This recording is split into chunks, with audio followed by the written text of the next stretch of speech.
When you're signing up your LLC for your real estate business, does the word realty or business have to be in the entity? No. Actually, so two things. There are two people that govern you setting up your LLC. The first one is the Secretary of State, who actually takes the filing and it processes the filing. They do it for all LLCs. The second one is the DLLR, which is Department of Labor and Licensing Regulations, I believe is what they're the ones who give you your license to be a real estate agent.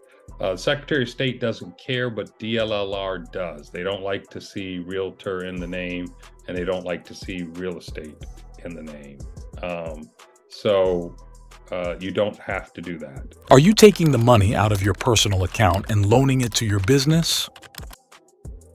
Yes, that's what I'm doing, and that's what the average person is doing. Or you're getting an actual loan? No, it's not an actual, what I was speaking of was not an actual loan. It was personal funds that were being used for a new business, or in this case, your real estate business. You're just accounting for it so that you can, for tax purposes. The secondary question you didn't ask, but a lot of people do like to ask is, well, can I get a loan with my brand new business? If you do get a loan for your brand new business, since it's brand new, most banks will force you to be the personal guarantor on that loan. So it may be in the business's name, but it's really on your credit. How do you pay yourself from this account? Two ways. There are a couple ways to do that.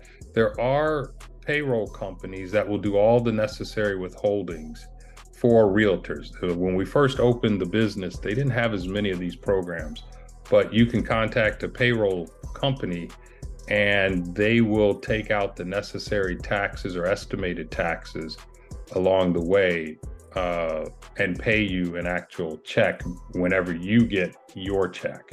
So that's one way of doing it, which I recommend. The other way of doing it is you just pay yourself out in terms of writing yourself a check off of the account. But the problem or issue there is whether or not you're accounting for your taxes as you go along. A lot of realtors do not.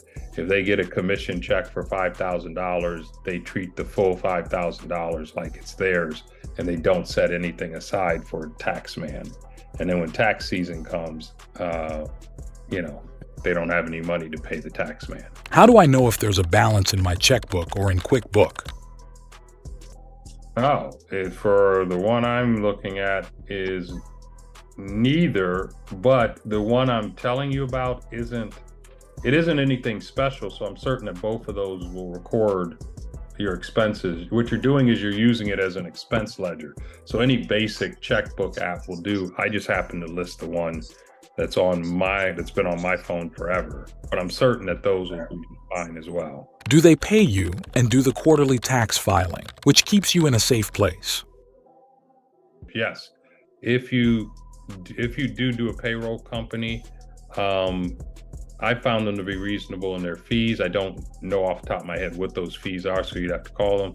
But they do pay you and pay your quarterly tax filings, which does keep you, as Natoya says, in a safe place, or at least an up-to-date place with the IRS. You don't, what's the old adage in the Bible, give to Caesar that which is Caesar's.